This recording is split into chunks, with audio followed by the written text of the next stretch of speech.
Mga kababayan, kamusta po? Si Kamanong po, nagbabalik na naman po muli para po magkomento po sa inyo dito po sa Tambayang mga kababayan. Magandang umaga po muna sa inyo, tanghali, hapon, gabi at madaling araw po sa ating lahat mga kababayan. Sana po nasa maayos po tayong kalagayan mga kababayan. Ito po, komentuhan po natin, ito po mga pahayag ni Attorney Harry Roque at ni Representative Omar Duterte po mga tambay, si Congressman Omar. Ito po yung apo ni dating Pangulong Duterte. Siyempre po nakakadismaya po, di ba? At nadismaya rin po ang apo ni dating Pangulong Duterte na si Omar.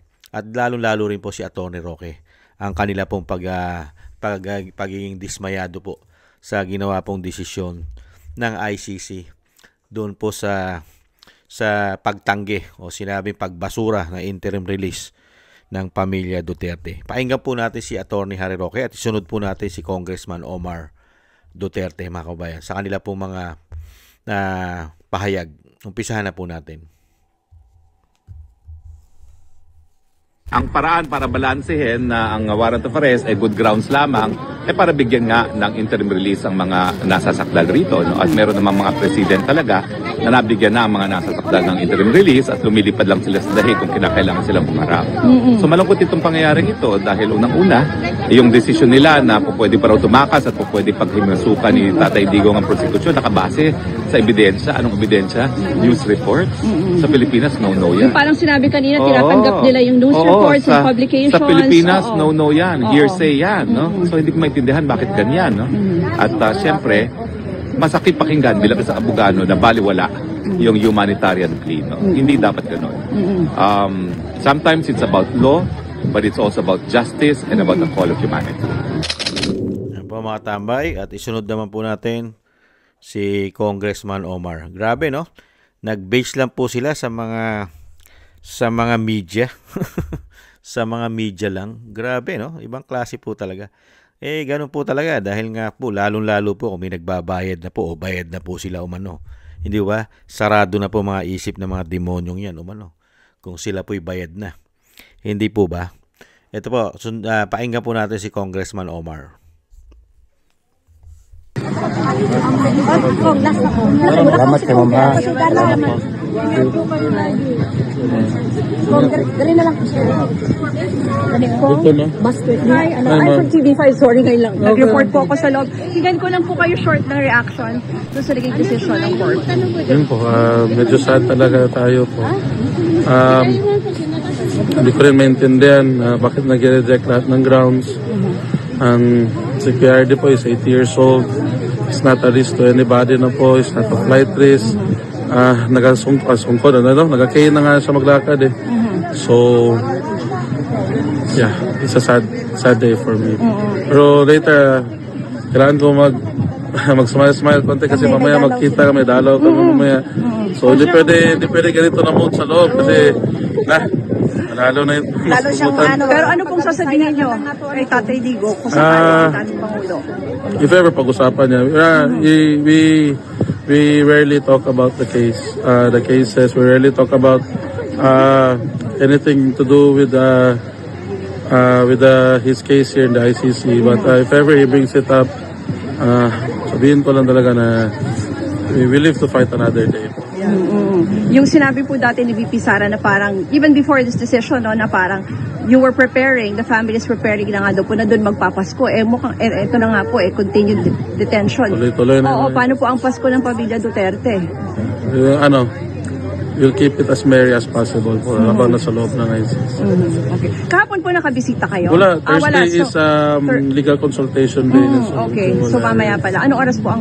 Mga 1:30. Okay, sige. Kaya medyo mag-ready na tayo kay mahalata sa itsura natin, wala pa tayo ligo eh. Ganito na itsura niya, wala ligo. Kung nakaligo yan, di ba? Thank you po. Ang po mga tambay, ang pagkadismaya po ng pamilya. Yan po si Congressman o si Representative Omar Duterte mga tambay, ang apo po ng dating Pangulong Duterte. Yan po, napakasimple lang po na pagkaka-denied ng interim release na hinihingi po ng pamilya Duterte.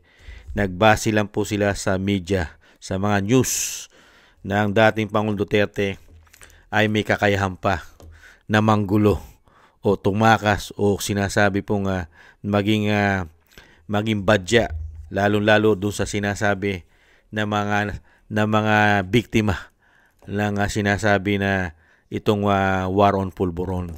Magiging banta o sinasabing magiging delikado pa. Parang ganon. Magiging delikado pa yung mga biktima, yung pamilya ng biktima. At magkakaroon pa ng malaking kaguluhan kung sakali magbibigay pa ng kaguluhan ng 80 anyos na dating Pangulo na hirap na maglakad at may kakayahan pa bang tumakas ang isang 80 anyos na marami ng karamdaman sa katawan. Hindi po ba? Ganyan po kasi talaga mga kabayan. Dahil wala naman po kasi mga puso na yan mga kabayan. Kaya nga sinasabi ni Atty. Harry Roque, itong ICC ay meron na rin po silang mga kaso before na talagang pinagbibigyan po nila yan ng interim release. At sinasabi kung kinakailangan sa hearing ng ICC ay lumilipad ang akusado. Pero pagdating po dito sa kaso ni dating Pangulong Duterte, iba po. Iba po ang kaso po kay dating Pangulong Duterte. Ibang-iba. Bakit po? Kasi po, ang nasa likod po kasi ng kaso ni dating Pangulong Duterte, mga kabayan, ay mismong gobyerno ng Pilipinas. Umano. Hindi po ba? Dahil po sa napakalalim na politikal. Hindi po ba? At pilit po talaga silang pinababagsak. Lalong-lalo na rin po ang Vice President na isa pong tinik sa kanilang lalamunan sa mga pinagagawa po nilang kahayupan, kademonyohan, pagnanakaw sa ating bansa. Hindi po ba? Kaya po expected na po natin yan kahit po si BP Sara, sinabi ng media na mismo kay BP Sara ay talagang nasa isip na rin yan na hindi po yan pawawalan o hindi bibigyan ng interim release. Kaya nga po yung sinasabi po ng media nung anchor na mismo si BP Sara ay sinasabing hindi makakasama nila sa Pasko o sinasabing dito sa holiday season ang dating Pangulong Duterte. Kaya doon po siya magpapasko sa kulungan. Expected na rin po ng pamilya. Dahil nga po sa galawan po at alam naman po natin at lalong-lalo po alam ng pamilya ang sitwasyon. Hindi naman po sila dinala dyan para usigin. Dinala po sila sa ICC para po ilayo sa Pilipinas at mailayo sa politika. Di po ba? Idinala lang po sila dyan at ginamitan po ng kidnapping para po ang dating Pangulong Duterte, dahil alam naman natin ang dating Pangulong Duterte ay napakalakas po sa masang Pilipino. Kaya po ginawa po nila yan para hindi naman patahimikin. Ginawa po nila yan para patahimikin at ilayo sa bansa. At syempre po, yung lakas pa sa masa ng dating Pangulong Duterte na hindi po nila kakayanin. At hindi po nila kakayanin ang boses ni dating Pangulong Duterte pagka siya po ay nasa Pilipinas. Dahil lahat po ng sinasabi ng dating Pangulo ay puro po totoo. Pawang katotohanan po laban sa kanila. Dahil ngayon po nakikita naman natin ang lahat ng pinagagawa nilang kawalangian, kademonyohan, pamumulitika sa ating bansa ay nagkatotoo lahat ang sinabi ni dating Pangulong Duterte. Lalong-lalo ang mga bisyo nila na pulburon. Hindi po ba? Kaya po wag naman po tayong mawala ng pag-asa mga kabayan. Dahil nga po ang mga taong ito pong nagpakasama at nagpakademonyo po ng mga lingkod bayan daw po sila na sinasabi. Naglingkod lang po sila para sa ating mga buwis, sa ating pera. Diyan po sila nagpapakamatay at nagpapakademonyo sa kapangyarihan at pera. Ay may hangganan naman po ang mga yan. May hangganan, may katapusan po ang lahat ng mga yan. Yung mga pinagagawa nilang yan. Hindi naman po sila habang buhay na nasa kapangyarihan. At syempre po, hindi naman po ipag-aadya ng may kapal na sila po yung manatili habang buhay nila. Nang ibibigay po sa atin ng mga taong yan ay puro po kasakiman, kawalanghyan, at syempre po pang sariling interes. Syempre po ang dalangin po natin mga tambay dahil ang sitwasyon po ay nasa kanila pa.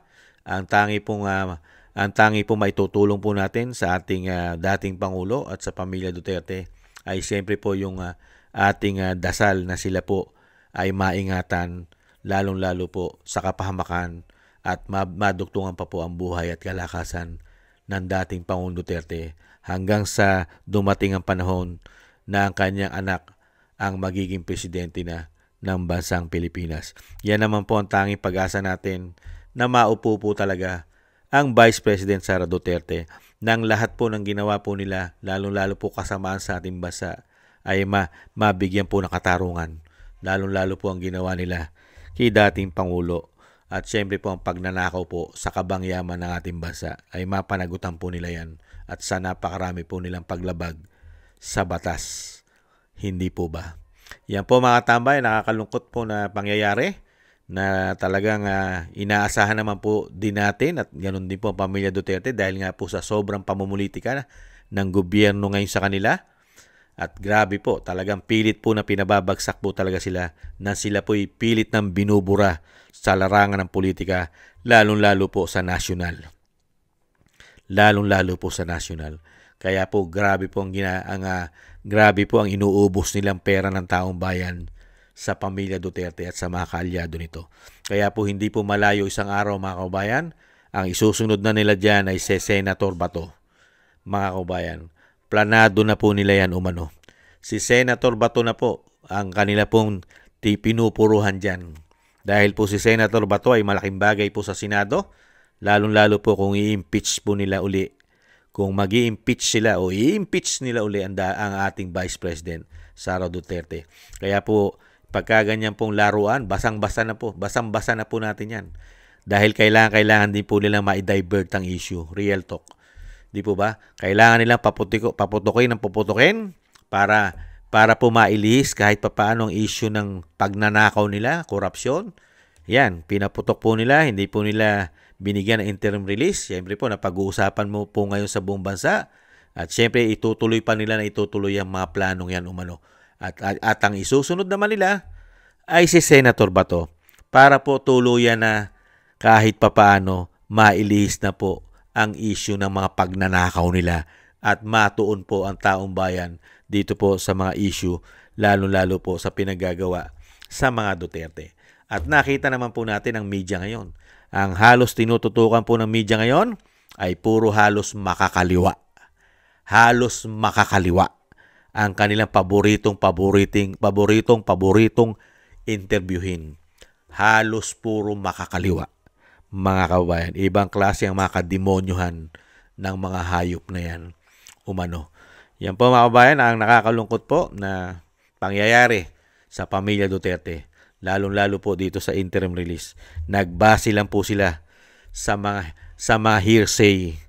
Sa mga hearsay po ng news ang ICC. Mga kabayan, ibang klase, no? Kapanipaniwala na pala ang mga news. Lalong-lalo po ang mga news sa atin ay pag-aari pa ng mga politiko at oligarkiya. Unbelievable. Mga kababayan, only in the Philippines. Ganyan po talaga Dahil nga nagsabuatan na po lahat ng masasamang tao sa ating bansa kasama ang mga politiko ay nagsabuatan na. Mga kababayan, naging sindikato na po sila sa ating bansa. Maraming salamat po mga tambay sa gusto po natin tambay mga kabayan sa YouTube at TikTok. At ganoon din po sa mga subscribers po natin. Thank you po. At sa mga nagbibigay po ng tulong, thank you po. Sa mga nagko-comment, like, share, and subscribe, maraming salamat po mga kabayan. At sana po maingatan po tayong lahat sa kapahamakan mga kabayan. Muli po, paalam po, babay po muna, ingat po.